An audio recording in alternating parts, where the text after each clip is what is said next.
Welcome to the DULO show. This is episode 7. We have Ken Speakman on the line. He's from LA, from California. He's going to tell you a little bit more about himself. Kent, thank you for joining us. Really appreciate your time. And just take it away. Introduce yourself a little bit. Who you are, where you're from, what are you doing? Hi guys, yes, thank you so much for having me on the show. My name's Kent Speakman, and I am the founder of a online digital network called Connect TV, and that's spelled KNEKT .TV. We're a multi-channel network on Apple TV, Roku, iOS, Android, as well as the web, focusing on socially conscious content. And how we kind of define that as anything that works to improve the lives of the people that are watching it. So we've got health, wellness, fitness, cooking videos, cooking shows. We work with a lot of charities, global charities. We actually won Campaign of the Year for our live broadcast of the 2016 Make-A-Wish Foundation's Power of a Wish Gala, which was in New York City, hosted by Nigel Barker last year. They raised 1.3 million at that event. And then we did it again this year, and they raised 1.6. So we're working with a lot of great organizations. Animal rights is another big category for us. We've got the World Elephant Day coming up next month, which we're going to be doing a live broadcast from. And this weekend we did some fun stuff at Universal Studios for a Kids Awards show. Produced that live for the first time, as well as just got back from Canada, where I'm originally from. Last week up at the Calgary Stampede, where we did a North America-wide model search and incorporated in the charitable aspects that each of the contestants had, and the charities and causes that they support, which is the first time they've done that. So yeah, that's I guess a long-winded answer for what we do. When did you move from Canada to the US? And did you move immediately to California, or you went somewhere else? Yeah, it was roughly 5.5 years ago, and I came down here. I have another startup called Famous, which I came down here to start, and that's been something that I've been working on producing content with them for quite some time. And it's spelled also differently. It's FAMEUS.me is the website for that, and we're so I moved down directly from Canada to start working on that. We were a couple years ago in the Huffington Post top 10 startups in LA, and had actually pulled it out of a private beta. We've kind of had it in stealth mode for the last 1.5 years, and we're just starting to bring that back. So we'll be re-releasing that fairly soon. And that's a social network to connect everyone in the entertainment industry. So models, actors, musicians can come in, connect with each other, create profiles. It's to quickly summarize that, other media has called us the LinkedIn for the entertainment industry. So if that's a quick way to summarize it, that would probably be the best. But yeah, I moved from Calgary, Alberta, straight to Los Angeles.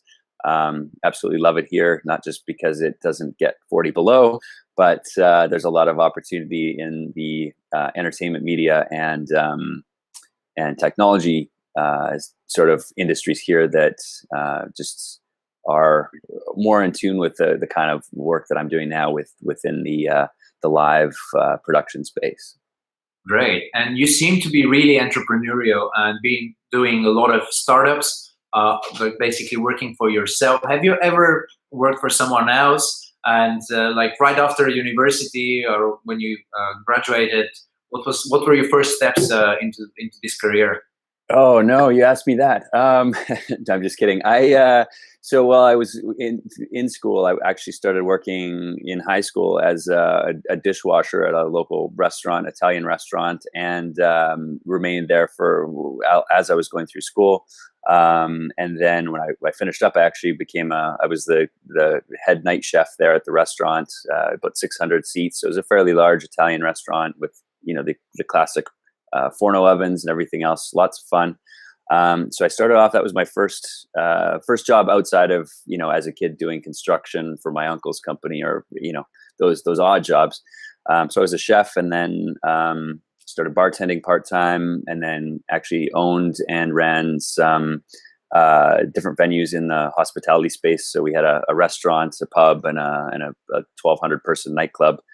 So that was my first foray into entrepreneurship was in that, and I had a group of wonderful partners. So that was sort of the first job I had, and then got the entrepreneurial sort of bug through that as sort of the first step in the process. Then when I didn't really foresee a long-term future with myself in the hospitality industry, moved over and worked for a digital agency called Suitcase Interactive. And so we were building out websites and stuff back, before the iPhone was invented. We were doing some really, really cool projects, and then moved on to this would have been back 2006, and then 2007 moved over to a larger publicly traded agency, and started doing some more work in the entertainment space. Came down to LA and ended up winning a fairly decent award for some entertainment marketing strategy that we had put together. So I worked for a couple large agencies. Then the economy tanked. It took a little bit longer to reach Calgary because we don't need to get into all the reasons, but when it did hit, our agency lost its 4 main accounts and 80% of the revenue within 2 weeks. So they let the whole C-suite go. So myself, the CEO, the CFO, and one other guy, we were all free to do new things, to put it nicely. And that was right around the time when I saw a need for social media strategy, and social media was fairly new as far as agencies offering it as a service offering. So I started a company called Engagia with a business partner, Rob Daynard, and Rob he's been running Spryza, which is a contesting platform, and they're doing really well. They've done some stuff with the Ellen Show and Carnival Cruise Lines, and really, really cool stuff. So Rob and I started Engagia together, and I took my strategy understanding and applied that to social media for these big brands, since we were working with some celebrities and some publicly traded companies in the mining space, which is really exciting content, and sort of everything in between. And then from there, kind of that evolved into working on startups, and then working with startups, and then working on my own startups. So great. Did the experience you got from working in the agency world help you in any way transition to entrepreneurial ventures like Engagia, and then what followed? Yeah, 100%. It was exciting. Actually, I ran into my old CEO last week when I was back in Canada, and we got to catch up and reminisce on some stuff. But there was a lot of knowledge that came from both of the agencies, both for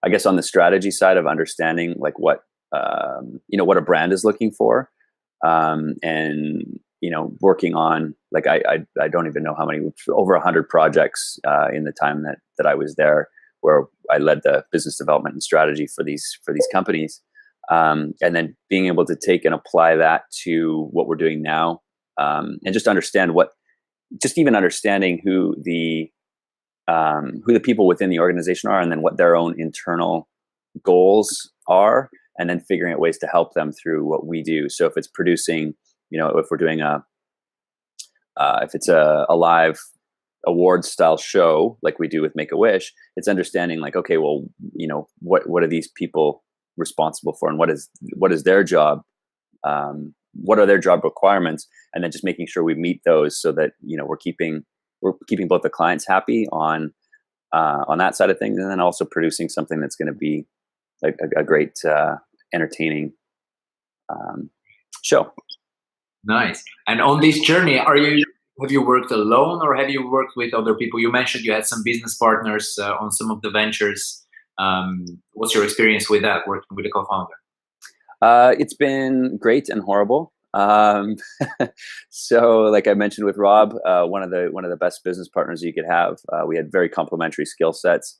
And I think that's an important thing to, keeping this on a positive note, it's an important thing to look for in your business partners is finding someone or some people that have complementary skill sets and understand and respect those differences, and then let those people kind of run within their lanes, versus when that hasn't been successful is when those lines have been blurry or people's egos get in the way, or they feel that they should be stronger at something than they're maybe not, and then resentment and all those other things can come up.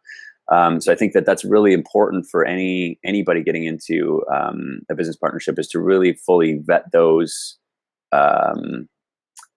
understandings of people's roles, responsibilities, strengths, and weaknesses before getting into a partnership, because they'll surface. It might take 2 months or 2 years, but they will end up coming up. And I think that it's important to, as you guys know, like, respect what each other's strengths are. And, if there's somebody if we've got a great CTO, then obviously you challenge each other and have discussions. But at the end of the day, like, I need to respect that that's, what their background is and what their strength is.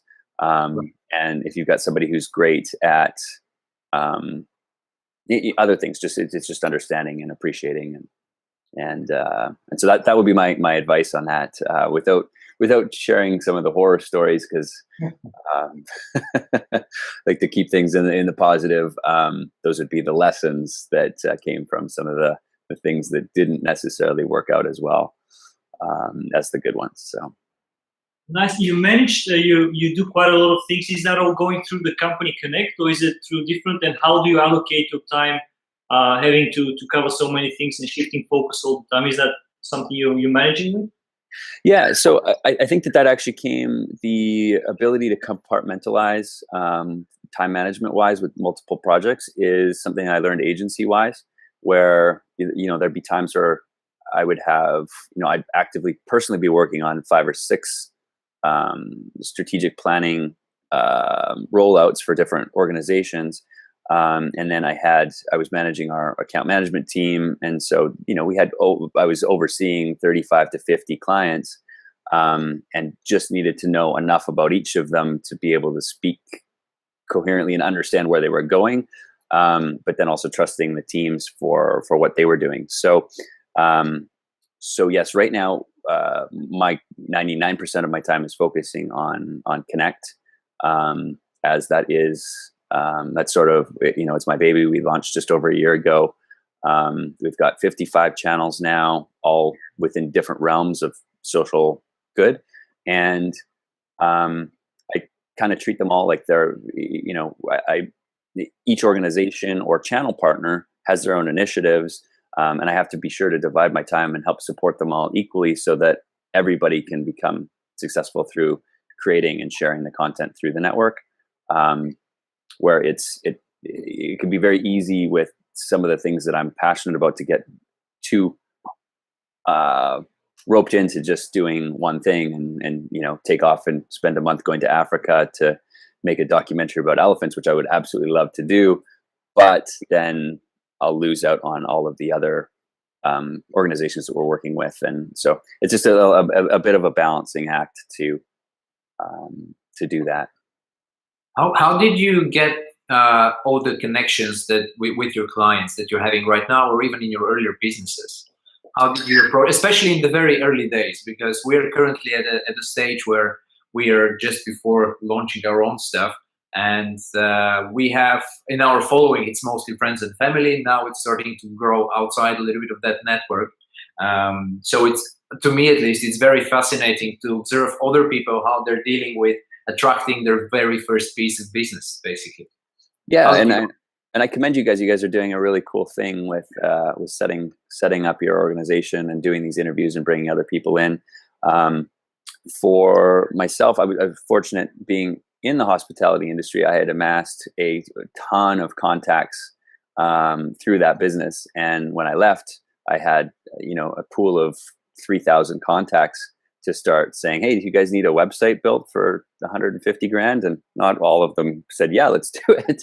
but we were lucky enough to start getting a few, and it was so that's kind of how that first piece started. And then I think that using social media to share what you're working on without like being too overly salesy is another great tool to let people know, because then they see, oh, we've got this guy who does this, and they'll reach out.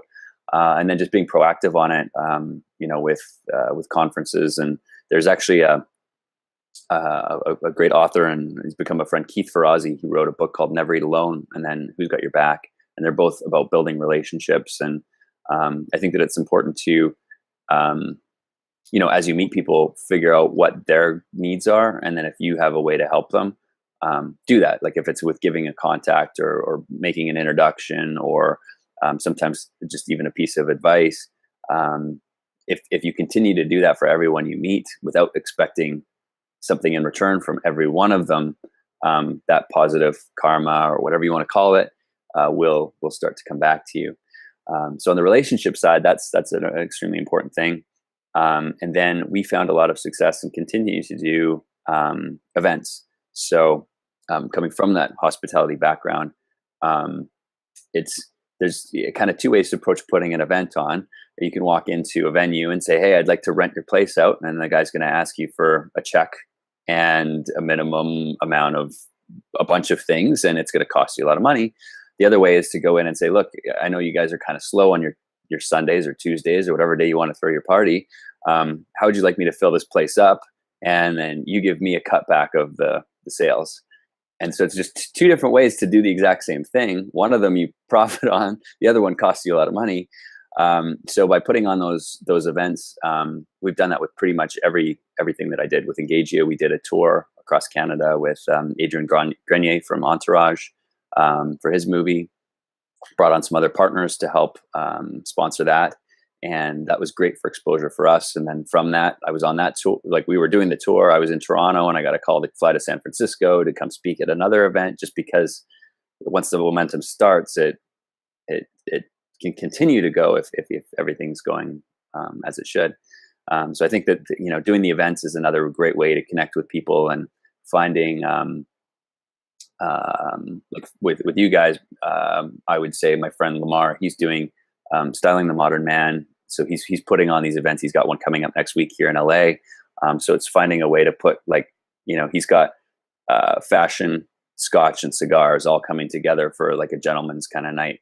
And so he's got cigar companies, he's got scotch companies, and he's got clothing companies all kind of coming together to create an experience that is going to be for tastemakers and, connect like-minded individuals and that kind of thing. So those are the types of things that work really, or I've seen have worked really well. And, it doesn't cost a ton to put together if you just ask the right questions and find the right partners to do it with. It seems that there's a huge correlation between being focused on providing value and gaining momentum and building up on top of that. And we've noticed that it's absolutely the same thinking. Just give without expectations, and things just happen afterwards. And you have to start thinking really deep and reflect to actually trying to get to connect the dots and see, hey, this happened because of that. Probably. You never know. You're never certain. Coming back again to your very early days, you mentioned you had a list of 3,000 people. Did you wrote to all of them? No, not necessarily. I think that was right back at like the infancy of LinkedIn. So there was Jill Conrath wrote a book called Selling to Big Companies, and so she was talking about LinkedIn and in that book. And Jill's great too. We became friends over the years, and both Keith and Jill ended up. I have like a little piece, like they wrote me into both of the most recent books. But Jill was talking about LinkedIn, and so I imported all of those contacts into LinkedIn and started that process very early. And even a lot of people got back to me when you send that big spammy thing out to everyone, not knowing what LinkedIn was. And then I had to like educate them on what it was and how to use it. And now obviously everybody pretty much knows what LinkedIn is. But it was a good starting point for me. And then I was, with LinkedIn, I was fortunate to meet a gentleman at a conference, and he was putting together the influencer program at LinkedIn when that first came out, for the publishers. And so they were like the first 1,000 publishers that had the ability to publish articles. I was fortunate to be on that, in that group, and that also helped to get a decent following on LinkedIn. And so LinkedIn's been another good source for that. That's amazing. You seem to also have used the edge of being at the forefront of all these new technologies evolving before they actually became very mainstream. Yeah, people got tired of all the spammy messages and started to recognize patterns. Yeah. Just touch on that. How do you manage kind of when you see a platform reaches maturity and then a new one comes up? How do you manage that transferring yourself as a presence from one to the other one? And of course, it's going to be a different platform. So how do you adjust to that? Yeah, that's a great question. I think it's like the Wild West in some ways in grabbing property. So if I see something that looks like it has any sort of potential or even not, I just want to make sure that I've got my username. So I'll just even sign up, just copy paste a quick bio in and get my name. So I've got the @KentSpeakman for whatever that is.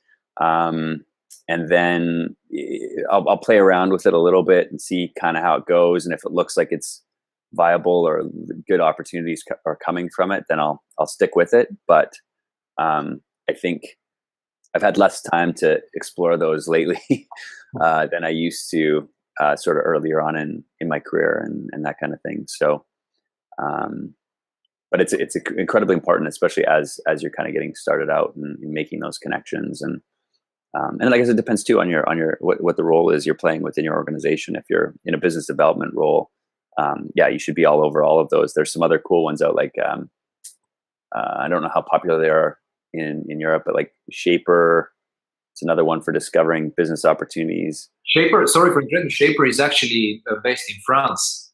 Oh yeah, a friend of ours recommended it like in the beginning of the year actually, and I've been following the founder on Twitter. They're quite interesting. They took the Tinder concept and professional environment. yeah.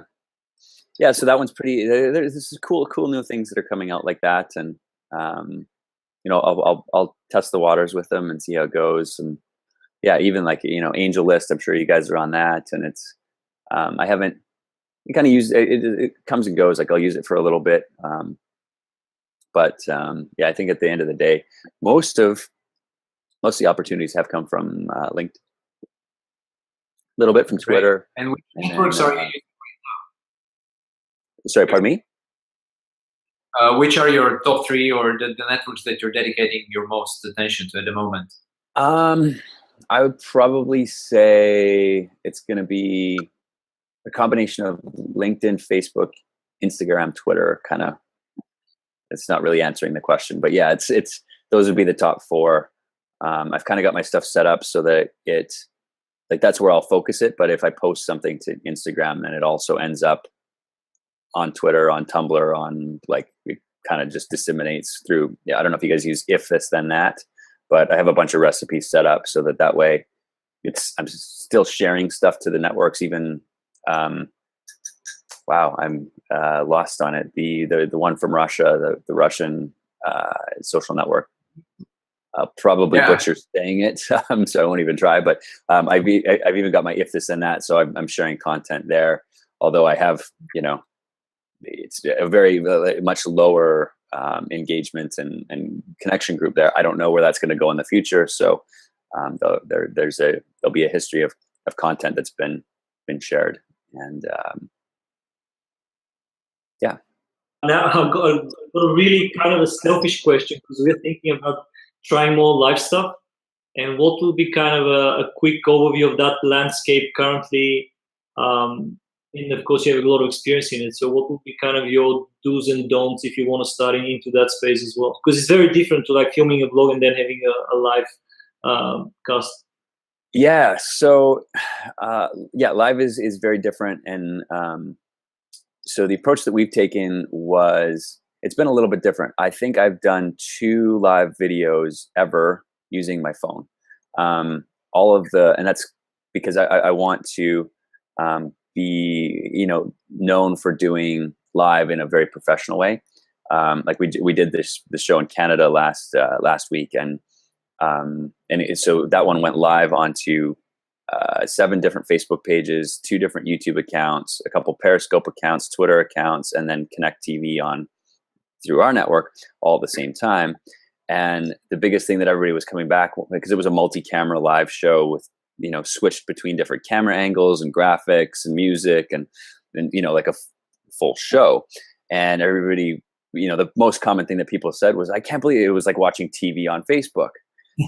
And so that's what's possible. But I think for most people getting started, it's just getting, figuring out, go out and get, if you're going to be doing like a podcast type of Facebook Live, make sure you've got something like a good, you can go up for like, I don't know, in euros, but like $15 US, you can buy a little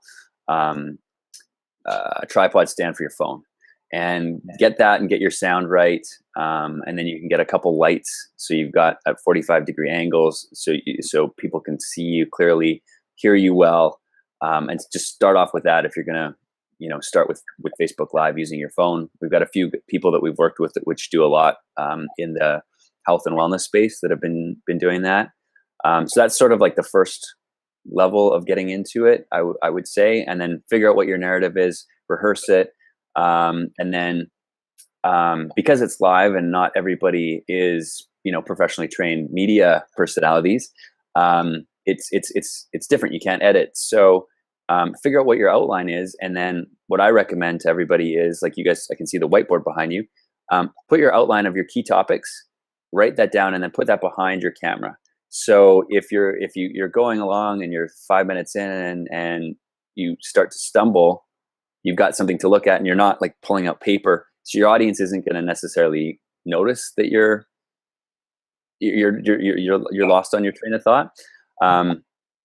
So those would be things that I would recommend. There are other like teleprompters. You can just Google free teleprompter and have stuff that'll pull up, and you can have a slow scrolling screen and set the pace. So run through it a couple of times, find what your pacing is.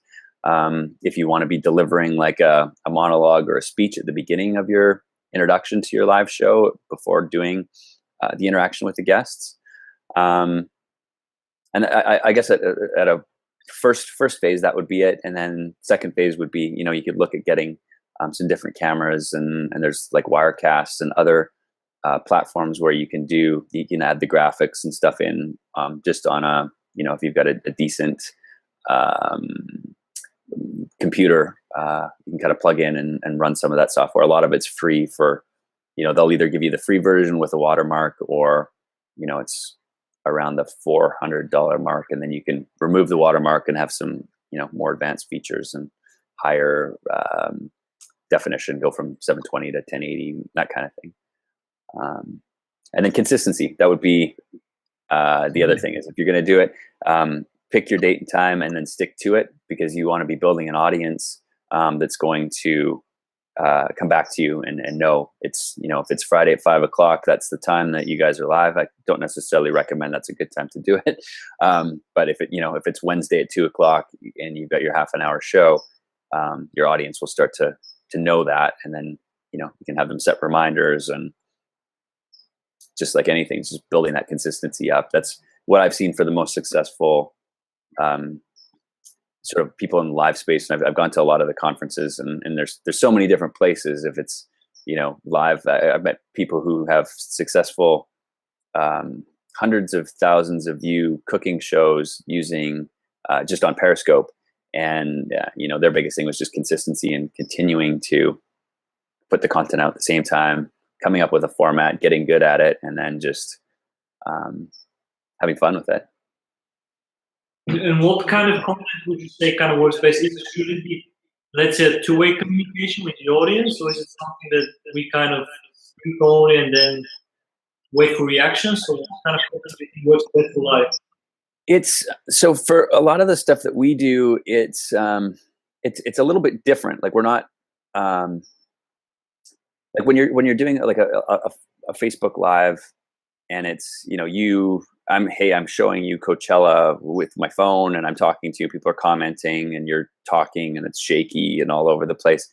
That's what a lot of people are used to. Well, we're kind of doing it. It's a bit of a blend. So, like taking like a traditional network looking show, like what we did with the Make-A-Wish Foundation. We took the like award style show format and then applied that to a charity event. So the red carpet, just opened it up with interviews and everything as people are arriving, then going into, like the auction, and then musical performances, speeches, everything else like that. It's a little bit more lean back, like you would traditionally see if it was a television show, but you have the ability to comment and ask questions. So what we found, and then on the cooking shows, it's very instructional, and our host can't necessarily be teaching you how to cook and prepare a dish and interact with their guest on the show at the same time as reading all of the audience's questions as they're going. So with that kind of format, we've done,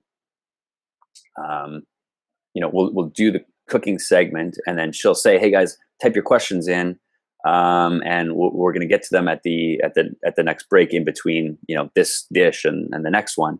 And then our host will pick up the iPad and look through the questions that have been asked and then respond back to them.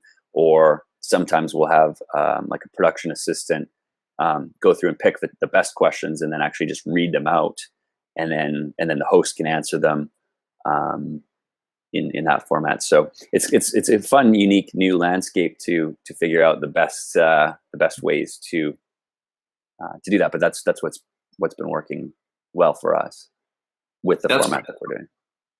Nice. How do you promote such an event, especially within the live context? I mean, understandingly that most people who are using their phone, they're probably just live streaming to their friends. They're not aiming for this high quality production event, but for something that you're doing, like your recent project at Universal Studios or the Make-A-Wish project, how do you build up anticipation around it, and what's the biggest driver that gets you the audience and the attention for such an event? Well, and I think that comes a lot from the social media experience that I had. So I actually put together when I won that award, it was for entertainment marketing for launching a new TV show.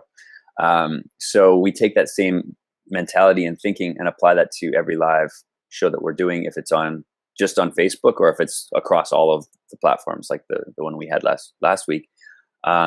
So we'll sit down and we'll put together like a social strategy, hashtag strategy, and then create a tune-in campaign.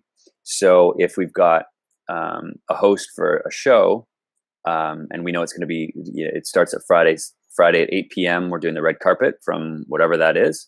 We'll have the celebrities or the hosts or whoever we can get access to do a quick tune-in video and say, "Hey, it's Nigel Barker. We're going to be doing the Make-A-Wish Foundation show next Friday at 2:00. Tune in at connect.live or wherever the destination is." And then we'll take that video and then promote that across all the social channels. If you go to connect.live, that's takes you directly to the upcoming live show player on the Connect network. And there's a countdown reminder, so you can actually just click that, and then you'll get an alert right 15 minutes before the show starts. And then just treat it like you would like a traditional tune-in for any sort of event. So you promote it everywhere. You can create, the Facebook events for the show, and then share the live video from the Facebook. We're just talking Facebook, if it's on Facebook, and then you share it to the event page for that event that you've created, and then. Sorry for interrupting. To clarify, are you linking to the Connect website, or are you linking to, or you're putting the stream on Facebook as well? Yeah, so most of the stuff we do is multiple destinations. So we'll go live onto multiple Facebook pages at the same time as Connect and Periscope and YouTube. So it's a native stream to each of those platforms individually at the same time, and that's because most of the stuff we're doing is about getting as much exposure for the charities, or the most exposure for the brand. the more places that it can be seen all at once live, the better for them. But there will be cases where we've got some upcoming more exclusive concert type events where it might be behind, like a pay-per-view experience, where we'll have that exclusive, and it won't be everywhere for free. So it just kind of depends on the format. But like what we did for this last one in Canada, we had over 100 million social media impressions from the hashtags alone. So just putting that strategy together and then getting everybody involved, even down to the more successful large viewership events that we've done, have been the ones where we're able to actually send a message back to all of the guests beforehand, having them promote. Here's the link to promote the tune in, and then when they show up, sharing with them, like, if you guys share this link, you're going to be live on the show. Share the link to your social channels now, and then so you're bringing on all of their audiences, and that's where those are the shows that we've had over 1 million views on. Is there something that you guys do with the footage? So after it goes live, do you maximize the value of the video, the footage itself after it's live? So once you have it, I guess it's finished, but you still have the footage. Do you have some strategy of maximizing that footage as well after the event? Yeah, so we'll traditionally do, or typically do, some of these big shows are 3 hours long, and most people don't have 3 hours to sit there and watch. So depending on what it is, we'll do like a highlight, which might be 5-minute highlight reel, and then that can go out all over social media, as well as the individual interviews with the celebrities. So we'll cut those out, and then those usually go, and it's a great way to drive traffic back, is by sharing those. And then most of the time we'll post that back through Connect, and then the celebrities will kind of reshare those individual interviews, and then we just put the link back to watch the full show, which then drives everybody back to Connect through that. That's pretty cool. You're definitely leveraging the attention that other people are bringing in, the celebrities are bringing in with their stature. Well, I'd like to shift gears a little bit. I'm really interested to understand a little bit, how did you find this interest into working with charities? Because you're so active on so many different fronts. And earlier you mentioned so many projects that you've been working on for the past few weeks, and some of the new ones that are upcoming. So how did you get interested into connecting the social element of technology with charity and the celebrity element? Because I think that's a very clever combination to bring attention to issues that otherwise would society or people in general can turn a blind eye on. Yeah, well, it was interesting for me because growing up, like my mom was, she's always been working with special needs kids in inner city schools and that kind of thing. So I've been around a lot of that, people that have needs of all sorts on that side. And then my dad was the head of the Environmental Protection Agency. So I had both of those kind of themes growing up. And when I came to LA, I went to a fairly big charity event, and it was, Bruno Mars was performing all of his new songs, and tons of celebrities there supporting it, and it raised a lot of money, but there was 1,000 people in the room, and that's where that ended. Nobody else got to see any of that.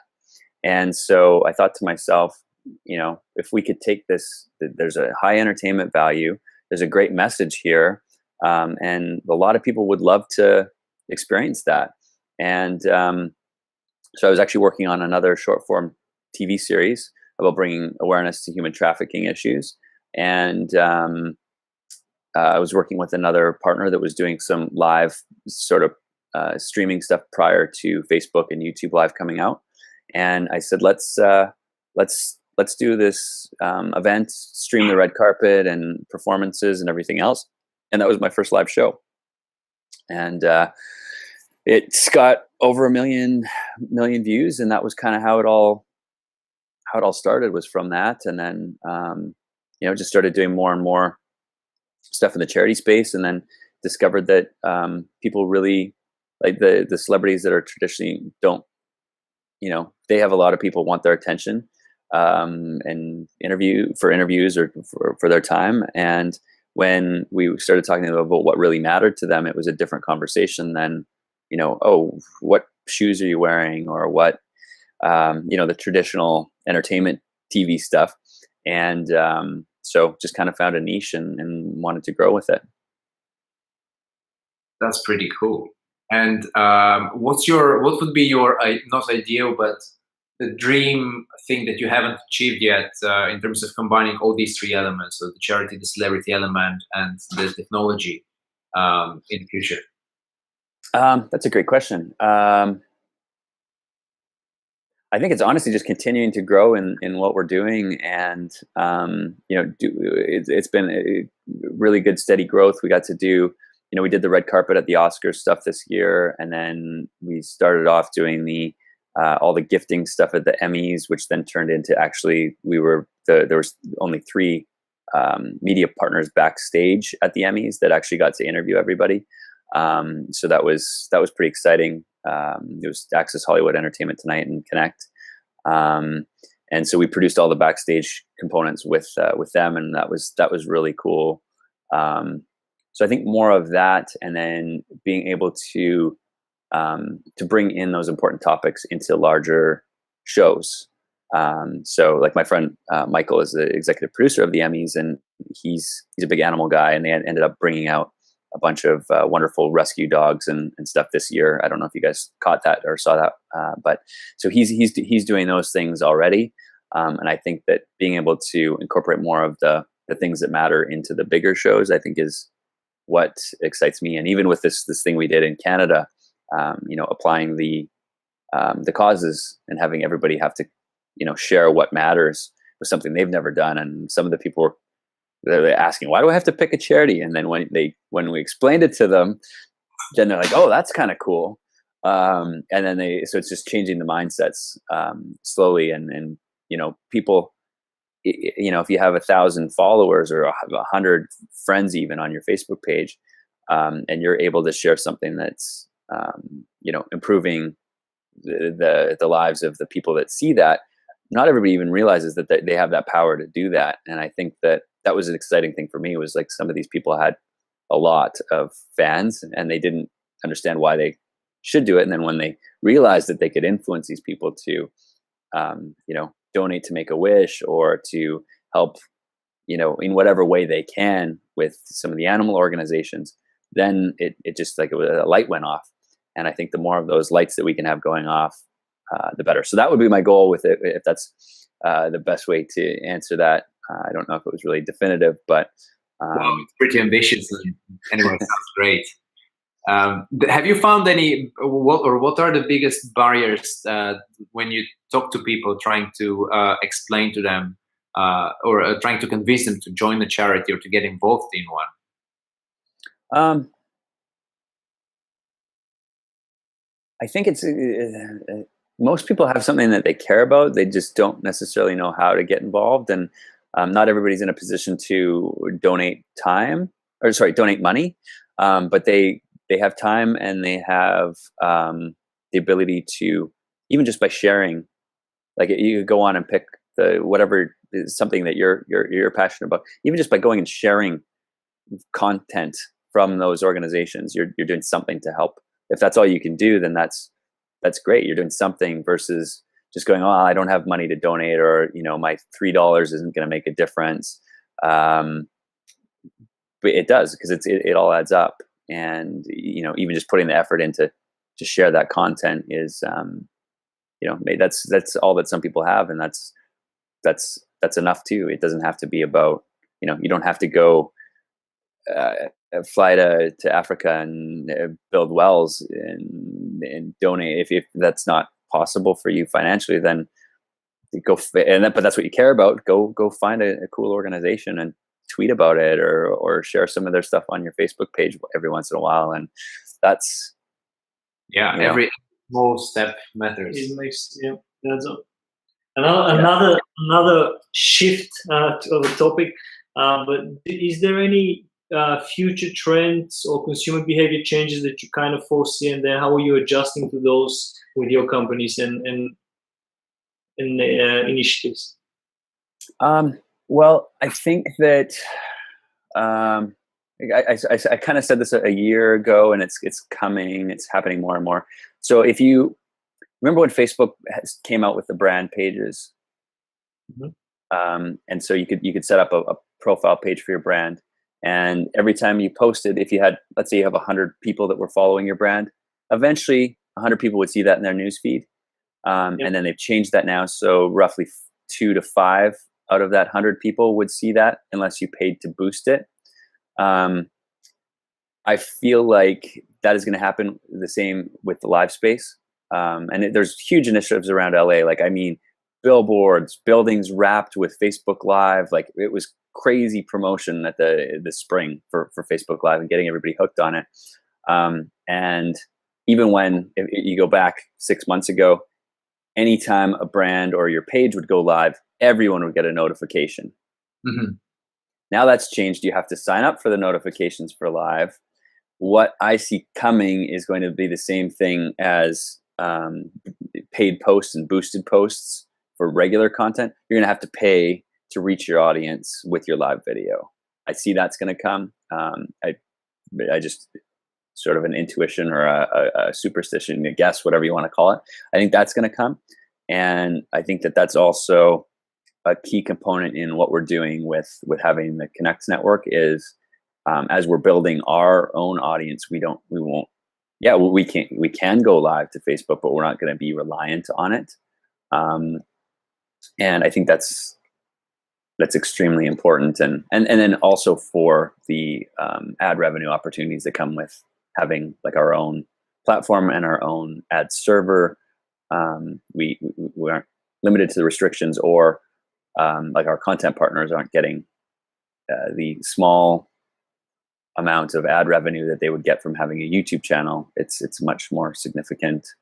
But we're newer, so we have to build the audience there. But as it builds, it'll be a much more lucrative place to be than on one of the other platforms. Yeah. Do you spend a lot of time educating people about what you're doing and about all the great causes that you're involved with?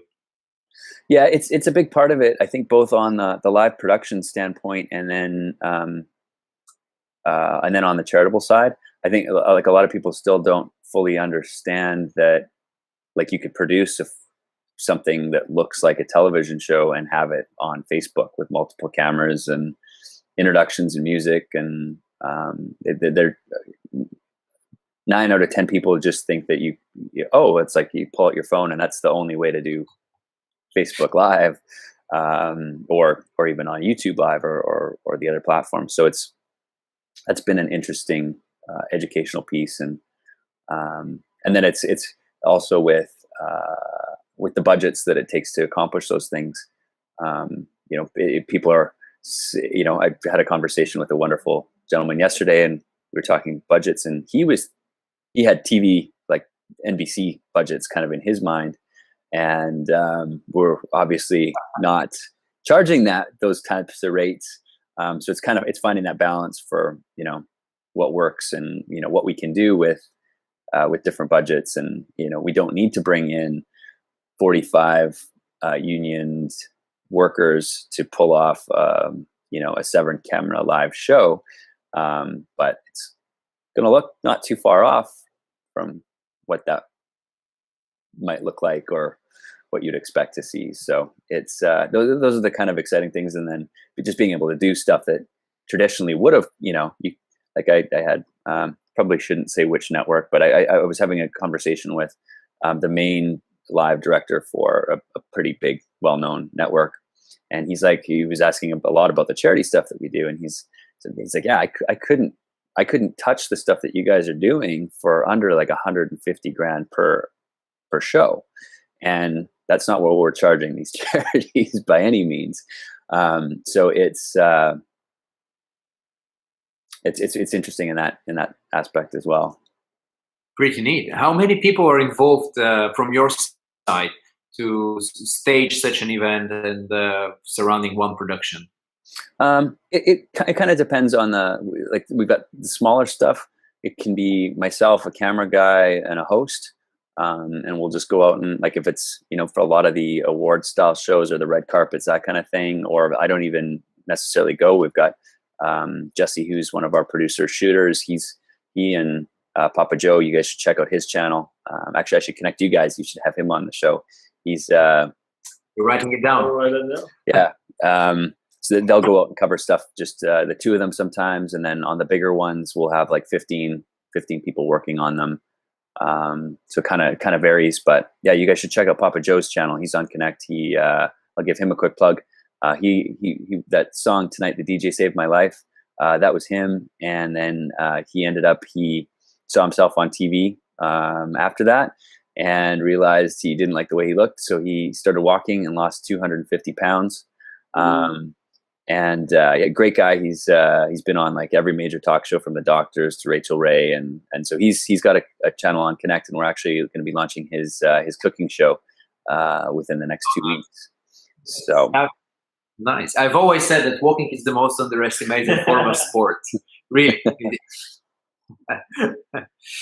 That's pretty cool. Well, we transitioned actually quite naturally into the fitness and sports activity. Are you physically doing something? Yeah. It's really been an interesting year for me, working with all of these health wellness practitioners. I've learned so much about diet and nutrition, and I don't mean dieting like not eating to starve yourself to be skinny. I mean eating proper foods, real foods, to nourish yourself, and not overeating, and cutting out a lot of the garbage that we just don't know. And I'm not sure how it is in Amsterdam, but here in America, there's LA is actually probably one of the most health conscious, food conscious places. I actually have a friend, Neil Cannon, and he's back in London right now. He wrote The Vitality Secret, and we have a live cooking show with him. And he had posted something about, it's funny, as soon as you leave Los Angeles, you shouldn't ask for a gluten-free, sugar-free snack because they're gonna look at you like you're nuts. But it's great being here, because there's so many health conscious choices that you can make, and that's another big thing that Papa Joe talks about in everything he does. Is he started going to you probably definitely don't have them over there, but the 99-cent only stores. And they have a produce section, and you can actually go in and get fresh mushrooms and lettuce and fruits and vegetables and everything, and everything's under $1. So to make those choices, to pick up that kind of food versus a bag of chips, is something that everybody can do. And then I'm getting long-winded in this answer, but working with a lot of people across that spectrum has been great. I've learned a lot, and then just living here is great. I'm fairly close to Runyon Canyon, which is a great little hiking spot, so I can get my outdoor little run up the I don't know if technically it's a mountain, but people here would call it that. It's kind of a big hill. Get a good outdoor run in, and then over to the gym for workout, and then yoga and meditation occasionally as well to mix into that is incredibly important, I think. Great. How often do you meditate? Oh, sorry, I lost your. Sorry, can you repeat that? Yeah, how often do you meditate? It kind of comes and goes. Lately, it's been not as often, probably once every couple of weeks. When I was a little bit, like last year, it was more of a daily event. So it comes and goes. Same as working out. It's you have more time for it, and less, and it ebbs and flows and stuff with life. What type of meditation have you practiced? I'm curious, because I'm also like that. Sometimes I go into it for a flow for a couple of months, and then drop off the train a little bit, and then go back to it. Yeah, so I was Kundalini yoga is actually sort of the way that I've been going into my meditations, is through that practice. And pretty cool. Have you used any software or apps, something like Headspace or Calm? I've heard of both of those. Andrew Johnson has. He's a great guy too. You guys should reach out. He'd probably he'd probably come on your show too. He's a really nice guy. I ended up connecting with him on Twitter. Andrew Johnson. He's got this is app called. I think the first one was called Relax, and it's in the App Store. And then he had like 20 different apps for different types of meditation. And then he kind of, I don't know why, but I think Apple probably asked him to, because you're not supposed to have multiple things that are very similar in the App Store. So he launched a new one. I'll send it to you afterwards, so if you guys want to put it in the notes. But it's got all of the meditations in one, and then there's a number of them that are free, and then you can you pick your opening introduction, what your theme is, and you can put like 1 or 2 themes in if you want it to repeat, and then the length, and then your closing, and then you can have you wake up or go to sleep. So that would probably be the one that I would recommend the most. Cool. Yeah, we'll definitely add a link to the post after that. You mentioned cooking on several occasions and that you've been a chef yourself as well. What's your favorite meal that you'd like to prepare? This is definitely not in the healthy or the super health conscious, but I've got a mussels marinara with a chorizo white wine sauce. That's probably my favorite to make.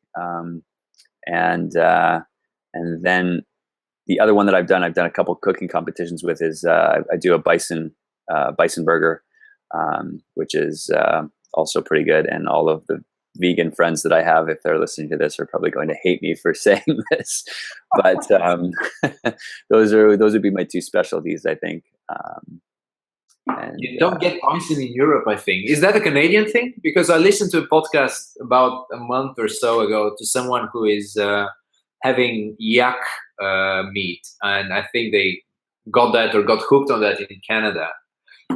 I don't think I've ever had yak meat. Yes, bison would be, it's more easily accessible. You can buy it here. It's just, it's like $12 a pound, which is a reasonable price most places, but the food costs in the US compared to Canada, it's a whole nother topic. Bison is, I think it runs $6 or $7 a pound in Canada, Canadian. And then here it's, so that's like $4 US. And then here it would be 11 or 12 per pound of bison, or for 8 ounces of bison. So it's a little bit more expensive, like significantly more expensive here to buy it. It's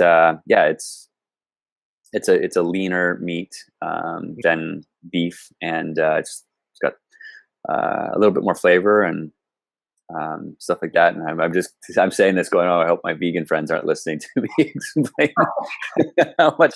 You have one vegan friend, by the way. That's why I wanted to ask this question as well. Yeah, just to have some more fun. Okay. I could have left the room.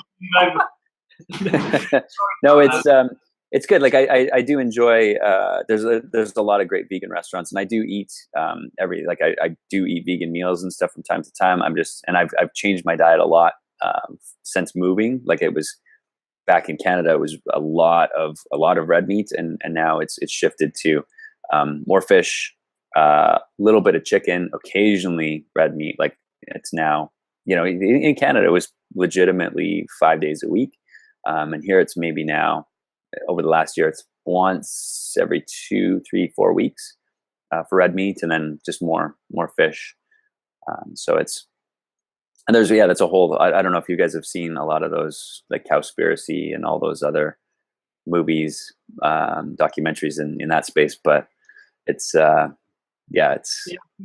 a shift, because I've been vegetarian for about 6 or 7 years. I went vegan about 2 years ago, and more and more people kind of started asking me, like, what do you need? So I think there's an education going on in that space as well.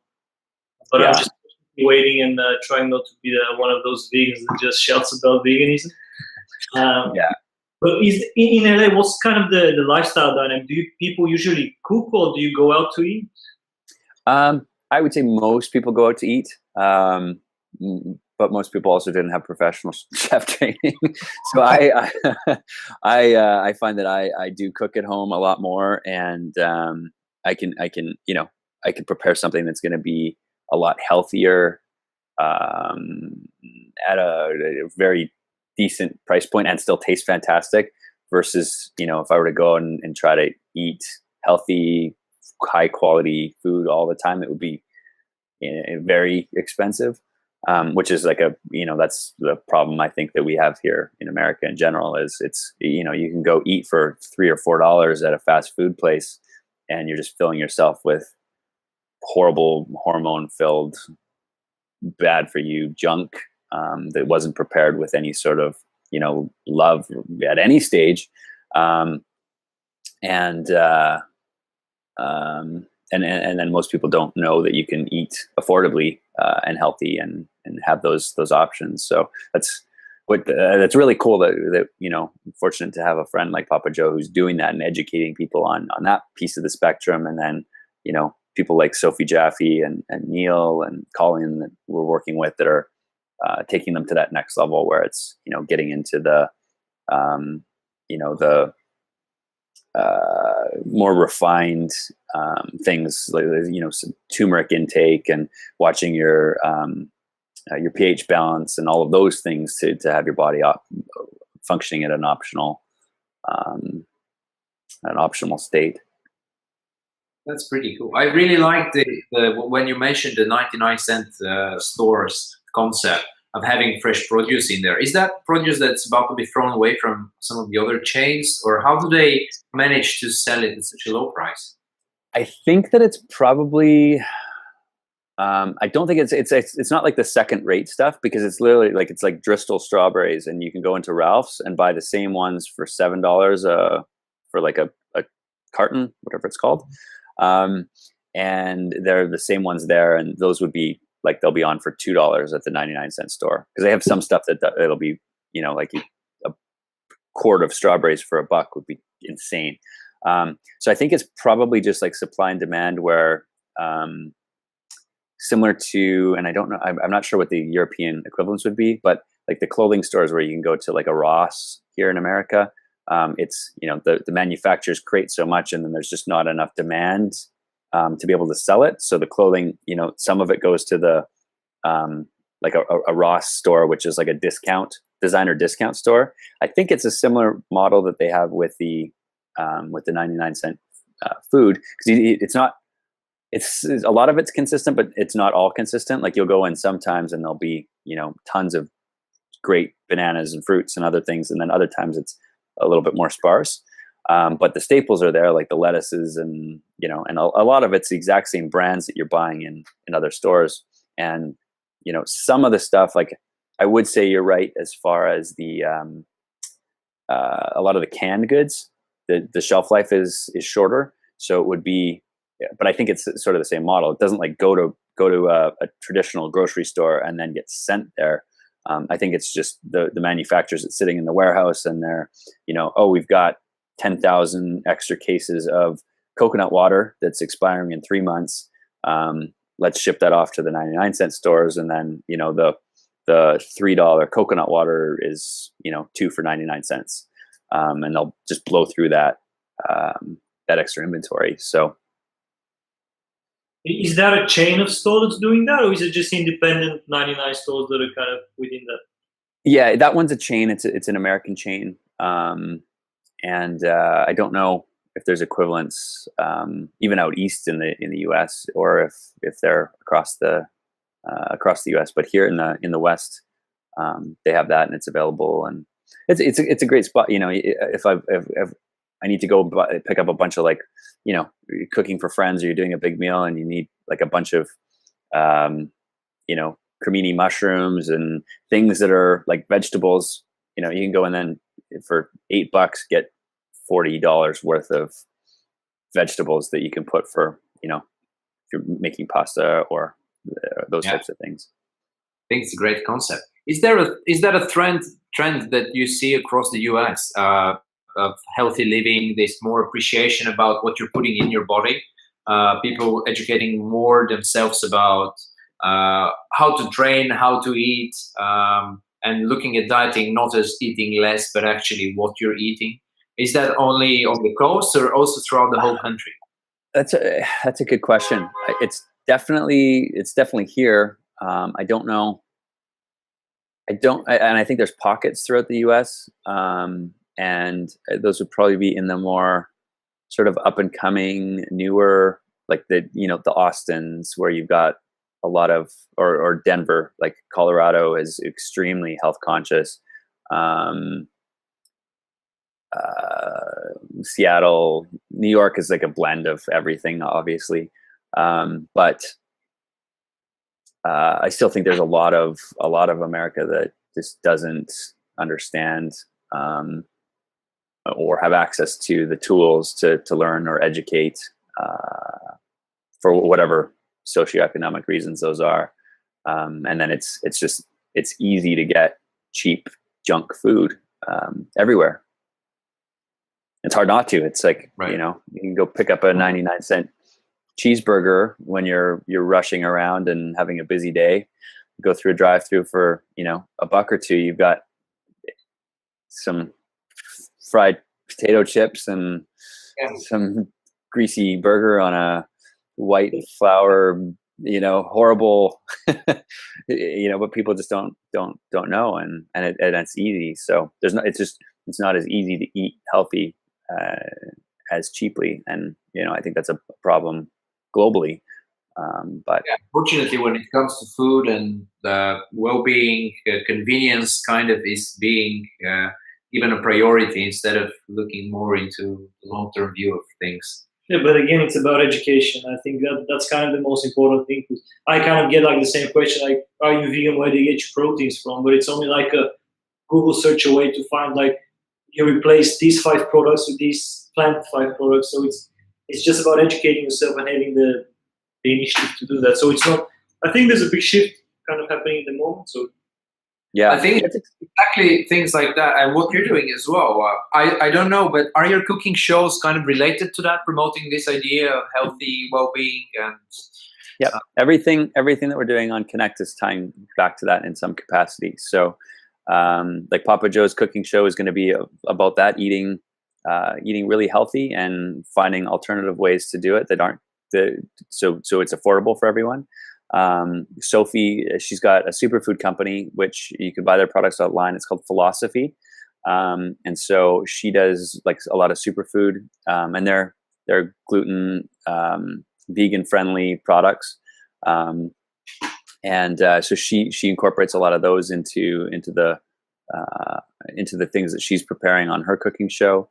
And so, a lot of it is tied back to that, and trying to be educational and formal, and it's not Bob's barbecue rib cooking show. It's this is like some of the stuff it will have. It's not all vegan cooking, but it's conscious in the sense that it's going to be healthier for you, and trying to educate, and even like myself, like I've almost completely cut dairy out, exception of I still enjoy cheese, but occasionally. But switching over to a coconut cream versus cream in my coffee, that's a huge thing. And there's, you can go on and on about all the little things that I've learned and things that have helped me over the last year from changing a lot of these dietary intakes that have come through working with all of these wonderful people in the health and wellness space. And yeah, dairy has been quite big also for me, because I almost cut dairy completely out from my eating over the past year or so, and you immediately see the effect. It's always feeling much lighter after eating, or much heavier after eating dairy, for example, as well. Also, the amount of fat that you release after stopping cutting dairy is also quite huge. Yeah, and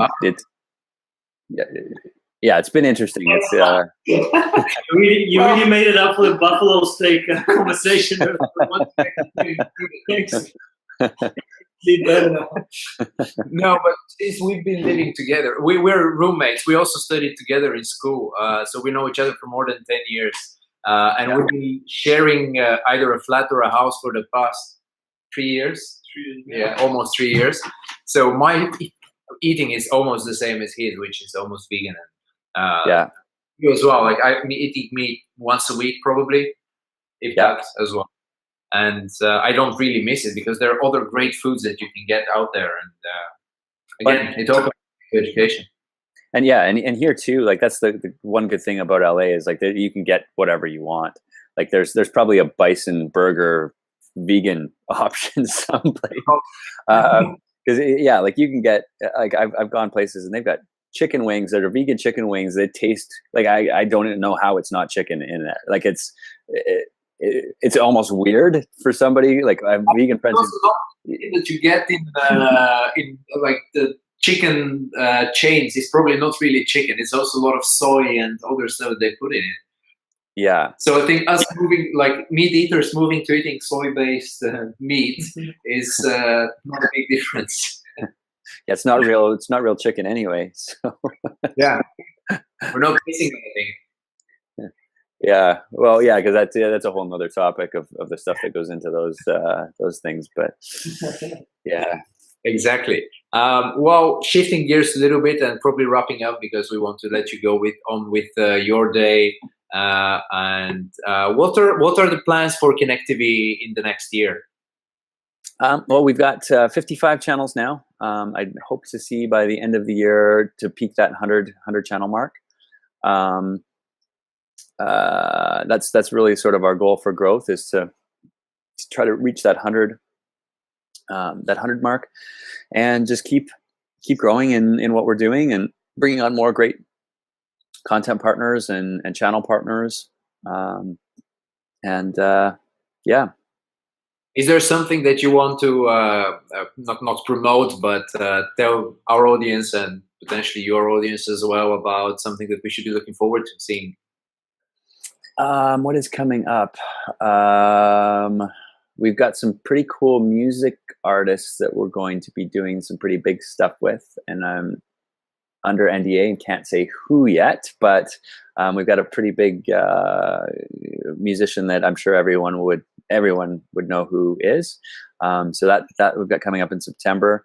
We're doing a pretty cool event September 1st in Colorado with Pause for Purple Hearts, and they take dogs and veterans that have post-traumatic stress disorder and pair them up to kind of help them both have happy lives. So that's kind of a cool project that we've got coming up in the next few weeks.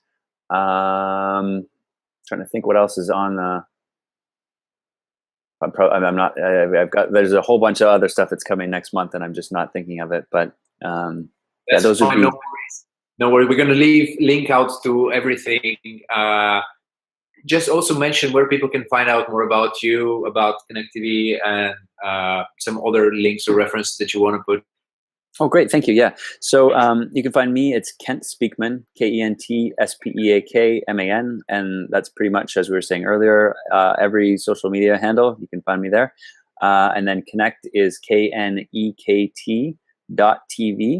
And it's Connect TV on all of the social handles for that one. And then if you go to connect.live, that will show you the countdown to the next live show that is going to be up there. And we've got another cool event in September as well. We're working with this wonderful guy. He's an astrophysicist, and he's putting on a giant conference here in LA, which is focusing on bringing awareness to victims of sex trafficking. And he's doing some really, really cool stuff. So that's one that's going to be pretty interesting. He's got some great speakers. I think I'm actually speaking at that conference as well. So that should be a fun one, and some great people involved. You have to manage both the jobs of the producer and the performer there. Yeah, it's occasionally speaking. It's fun. It's 9 times out of 10. It's when it's live and we can't communicate something that it needs to happen, then I have to jump in and pretend that I'm supposed to be a part of the show, but it's never really supposed to be that way. Yeah, there's a little secret for you, but yeah, so that's happened before where things will change, and I'll have to jump in and kind of direct things into a different way. So cool stuff. Nice. Great. Well, we have, I'm sure, pretty more other questions, but we can do a part 2 in the future as well. I think it was a great pleasure talking to you. Thank you very much for your time. Really appreciate it. Thanks for the time. And Yes, thank you guys. sure It's been a that, lot of fun. thanks. We're gonna make sure all the links and handles that you mentioned are linked, and we're gonna add them on the video as well, so people can easily find out more about you and what you're doing. I think it's amazing. Yeah. I really, really respect what you're doing. It's really great and very refreshing to have such a nice combination of so many different aspects, elements of society coming up together for something great and something much bigger than ourselves. Well, thank you. Thanks very much. Thanks, Ken. Yeah. Yeah, thanks for having me on, guys. Really appreciate it.